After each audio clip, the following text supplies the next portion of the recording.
Hey guys, it's your boy Cino back for day 13 of the Leagues reveals. Today we got a tier 2 relic, so that lines out all of tier 2. It is Friendly Forager. And what that means is we kind of got another herb solve. If you guys aren't sold on Nature's Accord, which, after my video yesterday about Larcenist, it seems like a lot of you are picking Larcenist over Nature's Accord. You now have a new herb solve with Friendly Forager. So let's go over it really quick.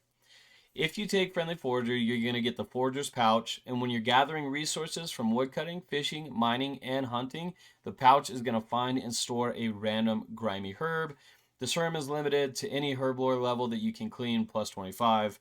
Any herb that you have the Herblore level to clean plus 25, sorry. This is also going to provide a small amount of Herblore XP. The pouch will only find herbs it has room to store, but will always attempt to give you a herb you can receive. The pouch is going to function as a herb sack as well and shares an inventory with it. And then additionally, this is massive. This is really, really massive because not only is it a Herblore solve, but this is a massive time solve.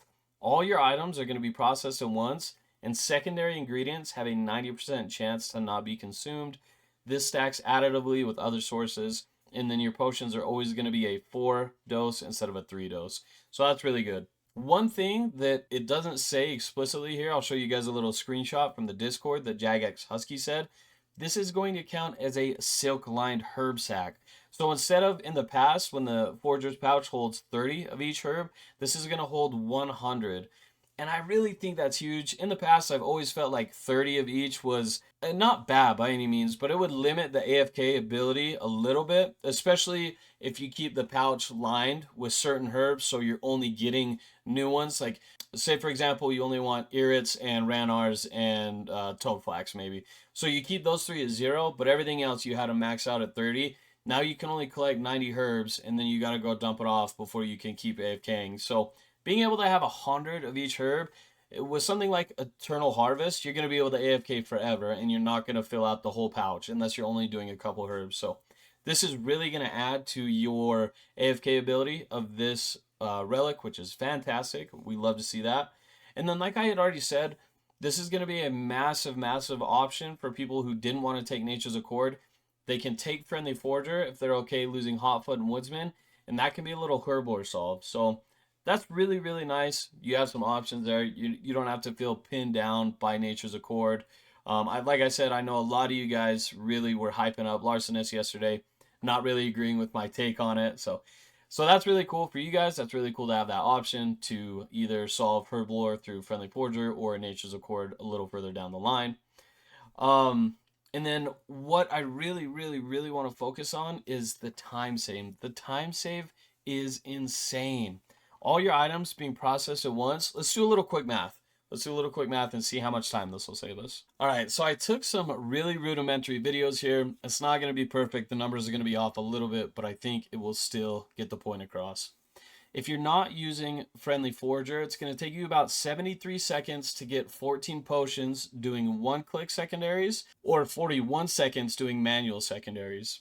Obviously, this is not going to include your banking time. I'm just trying to keep it simple and make the point for the time saved. So if you end up doing manual secondaries, that'll bring your total time to go from level 1 herb to level 99 herb in tier 1 of leagues to 34,915 seconds, which is about 583 minutes, which is about 9 hours 45 minutes.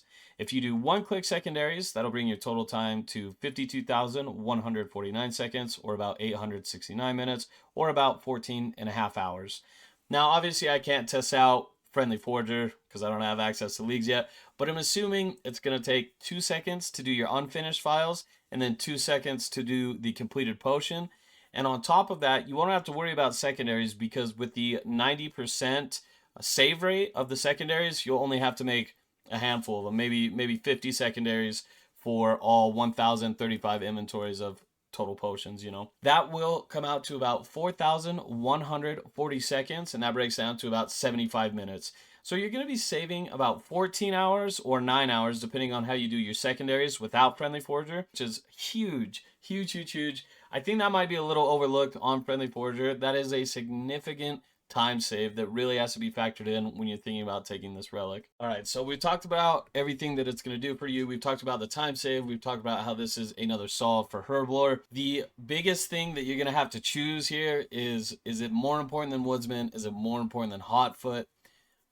That's obviously a personal choice and whatever you think you're going to have more fun with. So that is the hardest part. I feel like if you're taking Larcenist, you have to take Friendly Forager in Tier 2. I could be wrong there. Obviously, there's still a lot of relics that we have to see what they're going to do for us. That's just kind of my initial thought is you're going to either want Friendly Forager or Nature's Accord for the Herblore solve. You can argue that Nature's Accord would be better because it has the farm solve as well, but you know, that's up for argument. That is a personal decision for you to make. I really like it though. I think it's great that they brought another Herblore solve in. I think it is awesome that they upped the Forager's pouch from 30 of each herb to 100 of each herb. I think that's super helpful, and I think it's better that way. I think 30, like I said, 30 is not bad, but it would cut in your AFK time a little bit, especially if you're someone playing with Endless Harvest. You're going to be AFKing 6 hours a day while you're at work, you know what I mean? So I love that they upped it to 100. The time save is great, either the 14 hours or the 9 hours. Let me know what you guys think down in the comments. I think this is a pretty good relic overall. I'm not sure if I'll be taking it personally, but it definitely has some good use case, and it is a good, solid option. One last thing that I want to touch on before we end the video is the next Echo Boss they teased was the Cali Queen. And this is the same weapon from Raging Echoes Leagues. It's the Drygore. I don't know if they're going to change it at all. In the caption, it says, ignite your foes in stacks and strike with the same cutting accuracy rolls as before. So I'm thinking maybe they added the burn effect from like the Addle and other Voilamore weapons. So that'll be interesting to see how it is. But I love the Drygore. It was super fun. It was just insane seeing those hit splats come up so rapidly with the Drygore. I thought it was a lot of fun. And this, I don't know. I haven't picked my regions yet. But I'm definitely thinking desert now. I really like the Drygore. It's a fun weapon to use. I just got to weigh the options of taking desert. But anyway, that is going to do it for today's video. Please let me know what you guys think in the comments below. Let me know if I'm an idiot. Let me know if my math was bad. Let me know if you agree with what I said. Let me know if you're going to take Nature's Accord or Friendly Forager or both, I guess. Anyways, thank you so much for watching. As always, guys, I will see you tomorrow for day 14 of the teasers. Peace out.